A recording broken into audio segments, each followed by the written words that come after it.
Смотрите в этом выпуске. На складе боеприпасов в Балаклее полностью потушили пожар. Тимура Абдулаева отправили в карцер за письмо на крымско-татарском. Грубейшее нарушение конституционного и вообще неотъемлемого права человека общаться и писать на родном языке. У российского посольства требовали найти пропавших без вести в Крыму. Нам треба докласти максимальних зусиль пошуку цих людей. Добрый вечер. Время новостей на телеканале АТР. 24 марта, 1121 день аннексии Крыма. В студии Эскендер Меметов. В интернете появилось видео момента убийства экс-депутата Госдумы России Дениса Вороненкова. Его застрелили накануне в центре Киева. Украинские спецслужбы называют это заказным убийством.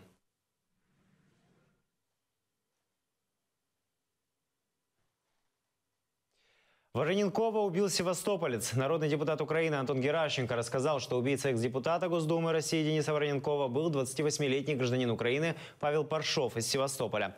По словам Геращенко, Паршов в Украине был частным предпринимателем. В 2011 году его объявили в розыск за экономические преступления. 2 года назад он вступил в ряды Национальной гвардии, а в августе прошлого года уволился. Геращенко уверен, что убийца был агентом России. Вороненкова считали одним из самых влиятельных свидетелей по делу беглого экс-президента Украины Виктора Януковича. Уверен, что организатор и заказчик этого преступления находятся в Российской Федерации. То, что киллер гражданин Украины, это лишь говорит о том, что Российская Федерация имеет огромное количество спецагентов и лиц, на которых она может влиять или задействовать в убийцах. Российская пропаганда будет заявлять, что это убийство, которое совершено украинцами, что это внутреннее дело Украины, и радоваться тому, что погиб тот человек, который сказал правду о путинском режиме, рассказал все как есть. В Балаклее погибла 66-летняя женщина. Ее тело нашли утром под завалами. Спасатели сообщают, что полностью потушили пожар. На месте начали разминирование и устранение последствий катастрофы. Склад боеприпасов в Харьковской области – один из крупнейших в Украине. Пожар там начался прошлой ночью. Жители ближайших районов эвакуировали. На 368 гектаров хранились 125 тысяч тонн ракетно-артиллерийских боеприпасов. Підготовлені групи для проведення зачистки. Після того, як буде проведена зачистка, буде допускатися населення. В місті працює лікарня, яка готова прийняти і хворих, і тих, які, можливо, якісь відбудуться випадки поранення. Расследование аварии в Балаклее уже начато. Об этом сообщил Анатолий Матиос. Главный военный прокурор говорит, что производство открыто по статьям «Служебная халатность» и «Диверсия». Ранее он утверждал, что причиной возгорания стали дроны. Эксперты по вопросам безопасности и бывший советник министра по чрезвычайным ситуациям считают иначе. На самом деле современные дроны, они, если используются в разведывательных или в иных там, значит, тактических каких-то атакующих задачах, это достаточно малошумные машины, которые действуют на достаточно, значит, высотах хороших, которые не позволяют совсем уж так легко акустически. Почему на сегодняшний день, через 3 года войны, мы имеем самый крупный склад, как говорят, в Европе, в Украине? Почему до сегодняшнего дня за 3 года не произошло рассредоточение всего боекомплекта? То есть, когда меня задают вопрос, это халатность, первое ставлю, да, это халатность должностных лиц. Крымско-татарского политзаключенного отправили в карцер за письмо на родном языке. Подозреваемый в терроризме Тимур Абдулаев сообщил своему адвокату о том, что уже 3-й сутки его удерживают в одиночной камере для пыток. Письмо на крымско-татарском, написанное семье, изъяли сотрудники СИЗО во время обыска камеры. Адвокат Эмиль Курбединов намерен обжаловать действия правоохранителей. У него нашли это письмо и забрали его. Когда он начал требовать это письмо ему вернуть, его посадили в карцер. У меня вот сейчас начали спрашивать, а имел ли он право по закону писать не на русском языке и так далее. Пусть будут тысячи законов, запрещающие писать не на родном языке. Это грубейшее нарушение конституционного и вообще неотъемлемого права человека общаться и писать на родном языке. Акция в поддержку пропавших в оккупированном Крыму состоялась в Киеве у российского посольства. Украинские активисты назвали причастных. После аннексии полуострова России в Крыму исчезло около 40 человек. 18 из них до сих пор не найдены. Подробнее в сюжете. Вдоль российского посольства выстроилась Национальная гвардия. Забезпечуємо громадський порядок. Це кримські активісти, які знаходяться в полоні Російської Федерації. Я це знаю. Я теж дивлюсь новини і теж за Україну. Активисты держат в руках плакаты с именами пропавших без вести. С осени 2014-го ни одного из них не нашли. Один из последних похищенных – член исполкома Всемирного конгресса крымских татар Эрвин Ибрагимов. С момента его исчезновения прошел почти год, о месте расположения активиста ни одной весточки. І Ервін Ібрагімов – це один з тих справ, якою ми дуже так детально займаємося. Протягом тривалого часу на всіх заходах, які ми організовуємо, ми наголошуємо саме на його долі. Закликаємо і російську владу знайти цю людину. Андрей Щекун – один из похищенных крымских активистов. Его задержала так называемая самооборона 9 марта 2014-го. Вспоминает, пережил пытки и издевательства оккупантов. 11 дней его удерживали в плену, затем вывезли на материк. С тех пор дорога в Крым для активиста закрыта. Ми повинні в інформаційному полі тримати це актуальне питання, бо Крим окупований, і це визнано на міжнародному рівні.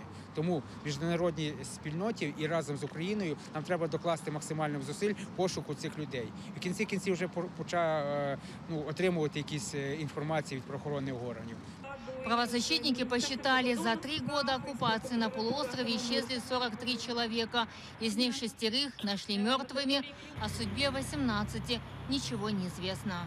По 36 випадках видна роль окупаційної влади, яка причетна до цих викрадень. Знайшли ці 10 імен, які точно причетні до цих зникнень. Це і колишні працівники Беркуту, це Ігор Безлєр, він є полковником ГРУ, це Сергій Аксьонов, це Сергій Цеков. Ми передаємо ці дані українській владі, яка заводить кримінальні справи. Эльвина Сидбулаева, Асан Иминов, Заман, АТР. Родители Эрвина Ибрагимова не теряют надежду на возвращение сына. Уверяют, кроме друзей и родственников Эрвина больше никто не ищет. Ибрагимова выкрали в мае прошлого года. Люди в форме российского ДПС. С тех пор его больше никто не видел. Вот здесь, возле дома, считай, грубо говоря, под ногой его похитили. За ним же охотились не один день. Его же должны были 23-го похитить, но не получилось. Ну вот 24-го будет 7 месяцев. Кому он помешал, я вот это не поняла. Не ел, не пил, никого не обжирал. Бандитом не был, наркоманом не был. Государство не объел, людей не объел. Все.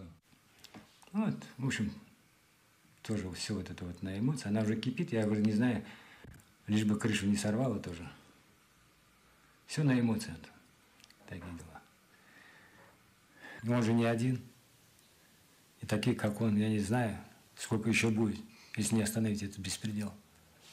Я же после него уже сколько похитили же. И тоже тишина. Видишь? Ну, это то, что было. Вот видишь, они вот на каждом там персонально. Ну, посмотрел, все так. Все вот это вот числа вот те же самые. Вот как раз перед ним вот тоже пропал с Бахчисарая. Вот следующий вот Ильин наш.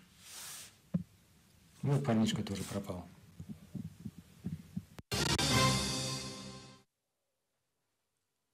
Окружной административный суд Киева признал незаконным ограничение Кабинета министров на вывоз личных вещей из оккупированного Крыма на материк. Суд пришел к выводу, что первая часть постановления 1035 нарушает Европейскую конвенцию и национальное законодательство. Решение еще не вступило в силу и может быть обжаловано. Это мои личные вещи, личные. Вот это, тут у меня какой-то незаконченный шампунь, дезодорант был. Вот с офиса машина, она была разобрана, одеяло мое, вода. Это что, товар? А она открытая даже. Это что, как товар? Я его что, продать могу или что? Это товар. да, вы его можете продать. На этом видео блогер Сергей Псарев выясняет у таможенника, что можно провести через админграницу. Он возвращался с материка в Крым через Чонгар, вез с собой кофемашину, небольшие подарки друзьям и игрушку для сына. Паперовые стаканчики, патриотические такие паперовые стаканчики, кава, тут что-то смакуй каву. Ну, такой небольшой буквально пакетик в презент. Вот этот вот электрочайник, бэушный, из которого я брал с собой, пил чай, чтобы не покупать. Игрушки 7 штук. То есть это вот такой набор для моего сына, внука. Вот тут вот кран. Вот эта штука, корзинка для игрушек. И вот такие вот эти вот тазики. Таможня добро не дала и выписала ему карточку отказа. Стаканы паперовые. Но самое, конечно, кошмарное, это то, что детские игрушки забанили и не пустили. И даже цукерки в количестве 100 штук. Ну, то есть пакетик конфеток деткам повез. Нельзя. Это контрабанда, по мнению украинских таможенников. В декабре 2015 года правительство Украины приняло постановление номер 1035. Оно узаконило торговую и энергетическую блокаду полуострова, но его первая часть лишила крымчан возможности переехать на материк с вещами. Данная постанова очень сильно ограничивает и нарушает права людей. Это гражданский кодекс, это конституция, которая говорит о равенстве всех и праве на собственность, которая не может быть ограничена, кроме как в интересах национальной безопасности. Сейчас провозить через админграницу можно только 20 видов социально значимых продуктов, но не больше 50 килограммов. И личные вещи, их перечень тоже строго ограничен. Так, бинокль, лыжи и печатную машинку провести можно, а пылесос, игрушки и кофемашину нельзя. Но если договориться с таможенником, то можно. Сзади меня, как видите, мой злосчастный, несчастный кофейный аппарат. Как вы понимаете, провести это все через границу, через украинскую таможню, получилось далеко не бесплатно. 1 марта окружной суд Киева эти ограничения отменил. Все граждане смогут свободно перемещать свое личное имущество с Крыма и в Крым. Все, что люди хотят и не могут сейчас. Домашних животных, кошек, собак, да, многие сейчас страдают от этого. Одеяло, подушки, бытовую технику, телевизоры больше, чем по мнению таможни. Например, они переносные холодильники.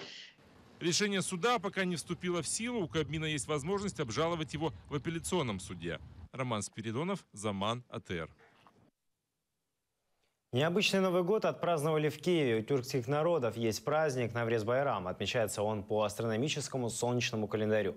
Эту национальную традицию отныне обещают чтить и в университете переселенца из Крыма, ТНУ.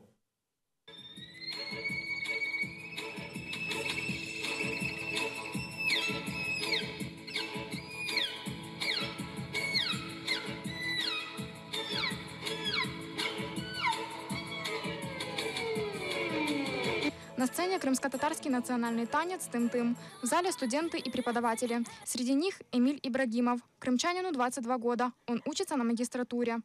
Но в любом случае это наследие тюркского мира. И Таврический национальный университет объединяет крымских студентов, крымских переселенцев. Да, и показываем традиции коренного народа Крыма. На праздник пришел лидер крымских татар Мустафа Джемилев. Навруз – повод посмотреть, как с университетом, какие проблемы и чем я могу помочь. Мы же перевели его сюда, мы будем здесь готовить наших кадров для Крыма после освобождения. В прошлом году Таврический национальный университет перевели из оккупированного Крыма на материк. Это наш первый большой праздник международного такого еще звучания. Некоторые вузы по 1-2 номера прислали, поэтому в итоге нам показалось, что это получился праздник, так сказать, студенческого единения. В конце праздника всех гостей угостили сладостями. Евгения Сливко, Ислам Пинка, Заман, АТР. Это все новости на этот час. Смотрите следующий выпуск «Заман» на украинском языке через 45 минут. Будьте с АТР. Всего хорошего.